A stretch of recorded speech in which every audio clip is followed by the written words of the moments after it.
Hello, I am Minecraft Phenom 08, and this is episode 8 of my Automate Everything series for modded Minecraft 1.16.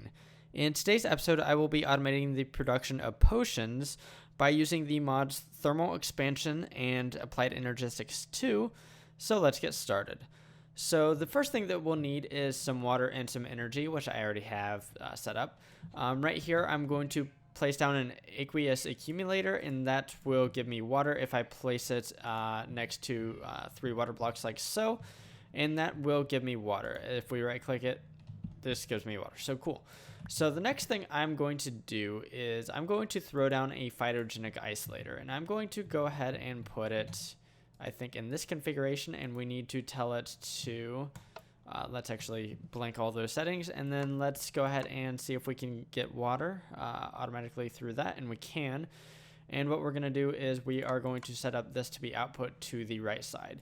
I have already placed some upgrades in the form of augments into the phytogenic isolator. The most important one is the cyclical processing, and what we're going to do with this is we are going to throw in nether wart. And basically, this phytogenic isolator will produce nether wart infinitely. So, if you're familiar with brewing potions, a lot of the potions I'm going to be showing today or automating today are all based on the awkward potion, which is originated from nether wart here. Now, this system will be kind of narrow in what it can actually do. However, you can do a few adjustments to this system to make it make different potions. Basically, the potions I will be making today are all based on the awkward potion. So first, we're going to need an alchemical imbuer, and we are going to need to get at water. So what we have here is some mechanical pipe from the mod mechanism, and we are going to hook this up like so. We do need to tell that to be able to input from the top, and we are going to output to the right side. So we need the nether wart and the water. So to get the water into the pipe, we're actually going to need to shift right click with our configurator here, and now we should have some nether wart in here. So now we're making some awkward potion, which is not really useful. However, we can go one step further, and we can add another alchemical imbuer and make this into various other potions. So let's blank the settings once again, and let's say we can accept from the back, we can accept from the left, and we are going to output to the right. So to the right, we are going to have a fluid encapsulator, and this is going to be input from the left, input from the right, and output to the top.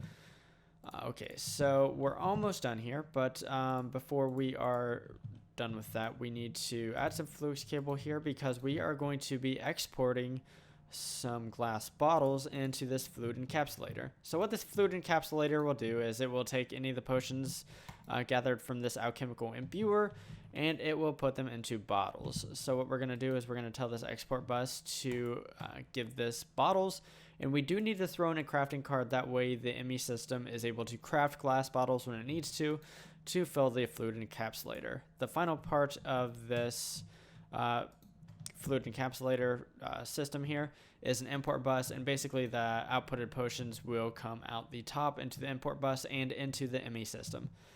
So to kind of finish off this automation, we need a good old-fashioned ME interface, and that will allow the ME system to actually interact with this alchemical imbuer here.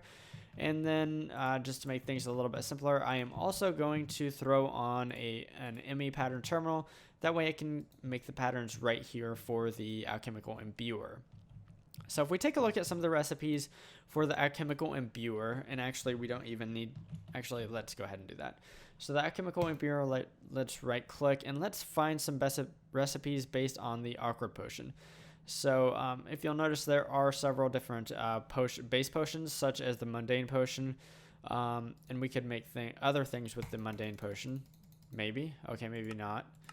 So let's find the awkward potion, because that's the potion we are going to be working from. And actually, there we go. So if I right click on the awkward potion here, there are several recipes we can do with this alchemical imbuer. And so we're going to be doing the potion of swiftness today. It's pretty easy. The potion of healing, and I think I have one other one as well. magma cream. I think that's fire resistance. Yeah, I have them right here. So to make these potions, or to automate these potions, we need to get some link patterns and throw them in here. And essentially, we need to tell the system exactly what ingredients will make what potions. Okay, so one interesting thing about the alchemical imbuer versus the traditional brewing stand is that the traditional brewing stand can make 4 potions out of every ingredient, whereas this can actually do, or did I say 4? I meant 3. The brewing stand can make 3 potions out of every ingredient. However, this can do 4. So the thing is, there's no actual way to tell the pattern that it actually makes 4 potions because you cannot stack them in here. The closest that you could do is tell it that 1 sugar will make 3 of these potions. Sorry about that. I had an auto Java update try to run just now, but back on track.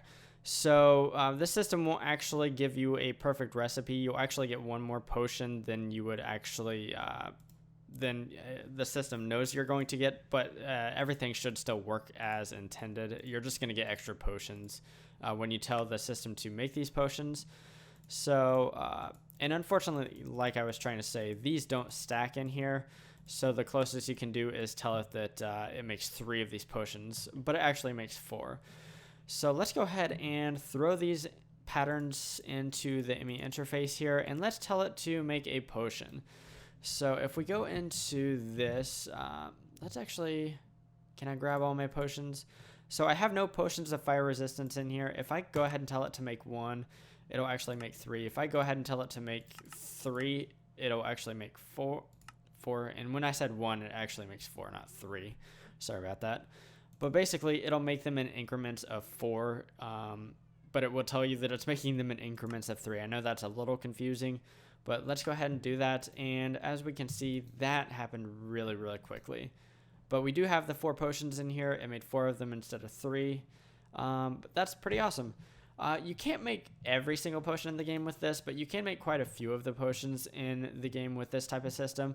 Like I said, there are some other potions that are not based on the awkward potion that I'm making with the first alchemical imbuer, and you could change this first alchemical imbuer to make some of the other base potions as well.